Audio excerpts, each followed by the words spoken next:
students, welcome back. Today we'll see a program, and the program is write a Java program to create an abstract class named shape that contains an empty method named number of sides. Provide three classes named trapezoid, triangle and hexagon such that each one of the classes contains only the method number of sides that contains the number of sides in the given geometrical figure. Okay, so to do this program, let us just understand what is meant by an abstract class and how to create it, what is its general form and so on. So what is an abstract class? A superclass that declares the structure of a given abstraction without providing a complete implementation of every method.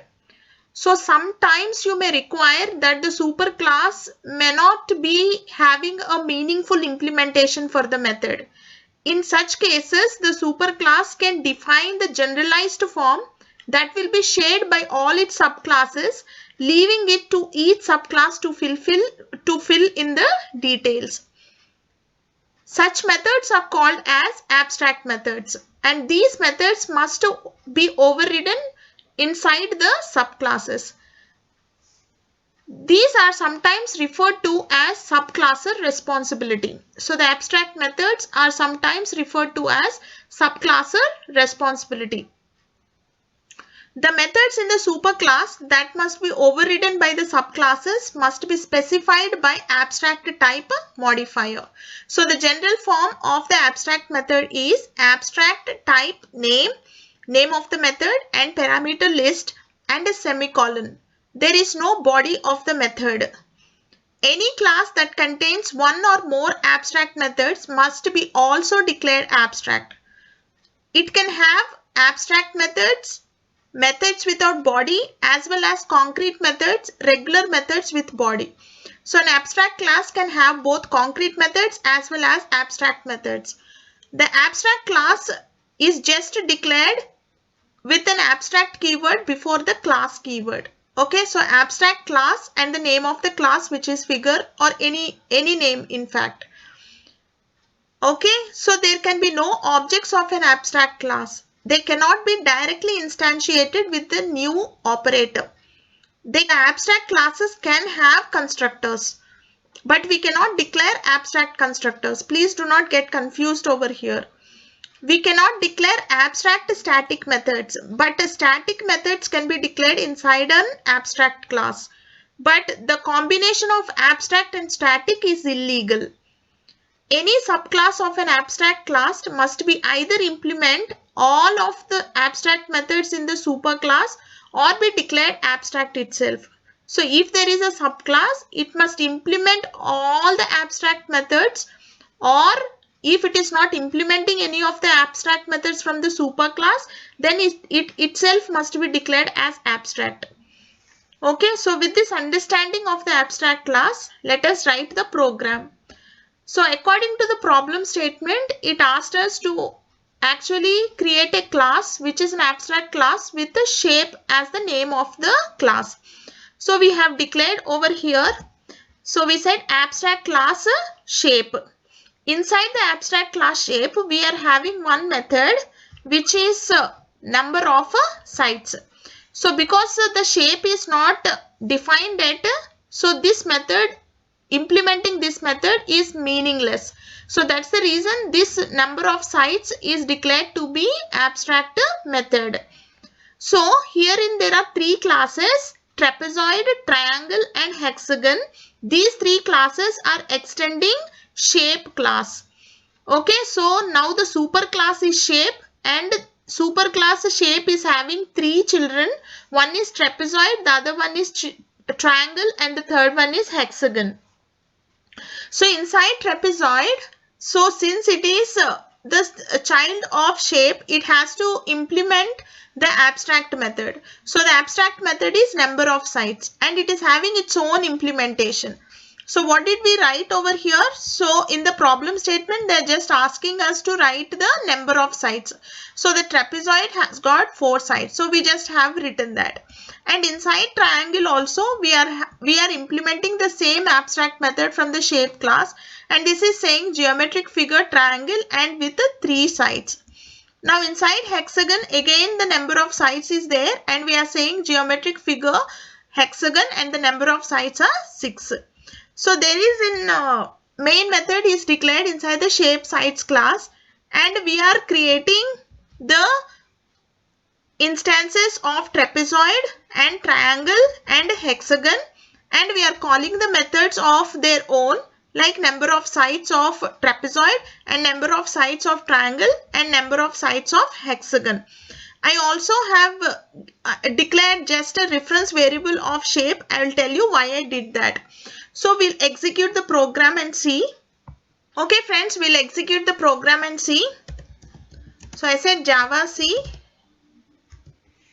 shape sites dot Java.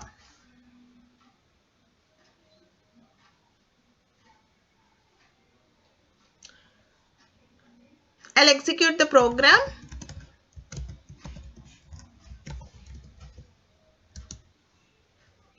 So friends, as you can see, geometrical figure trapezoid, number of sides are 4, geometrical figure triangle, number of sides is 3, and the geometrical figure hexagon and number of sides are 6. So this is the output of this particular program, wherein we have declared an abstract class and implemented the abstract method inside the subclasses. Okay, so I will try to show you certain very important concepts in abstract classes. I'll try to instantiate this abstract class. So I said shape S is equal to, so I am saying new shape, and we'll try to compile and see. Okay, so I hope everybody saw this line. Okay, so now I am trying to compile this program.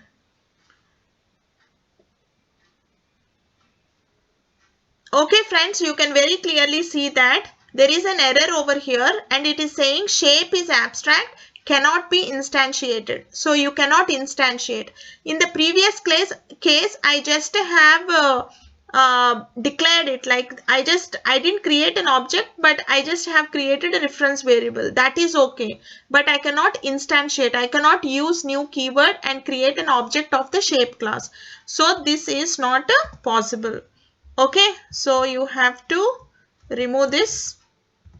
Okay, I'll show you another way of this, but you can use the reference variable with the subclasses. So I can say S is equal to, I can say S1. So now, so this is what we said, dynamic binding happens over here, and now I'll be calling the number of sides of the trapezoid. So I'll be saying S dot number of sides. Okay, so we'll see what is the output.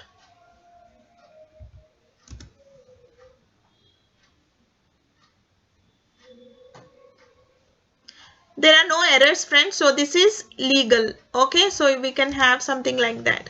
So you can clearly see in the last we got geometrical figure trapezoid and the number of sides are 4. Okay, and I'll show you another thing. So I'll create a constructor inside the abstract class. So inside the abstract class, I am creating a constructor which is shape. I just did it like this. Okay, so nothing inside shape. So I saved my file and I'm executing.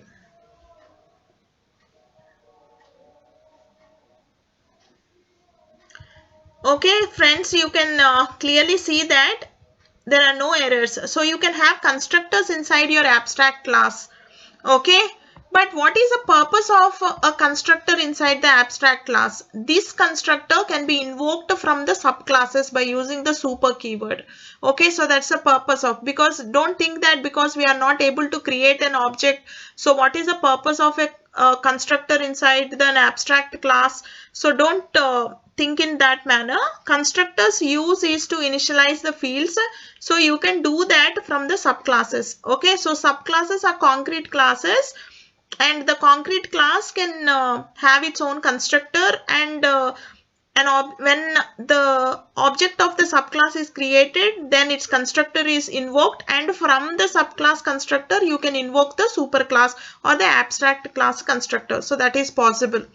Okay, so herein I am using the combination of abstract and static together. So I am saying abstract static, and I am saying void some method m1, and we'll try to see whether this is legal or not. Okay, so I have compiled the program.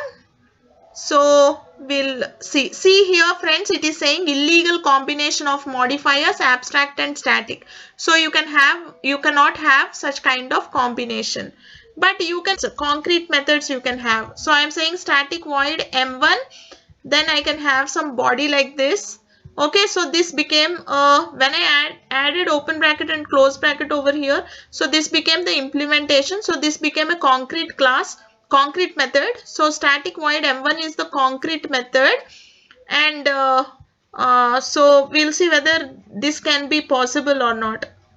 This is absolutely possible. So a class, abstract class, can have both concrete methods and abstract methods. So this is absolutely possible, friends. So these are all some of the very important points that I wanted to discuss about abstract classes and abstract methods.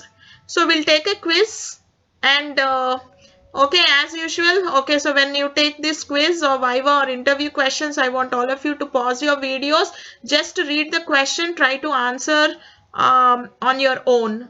Okay.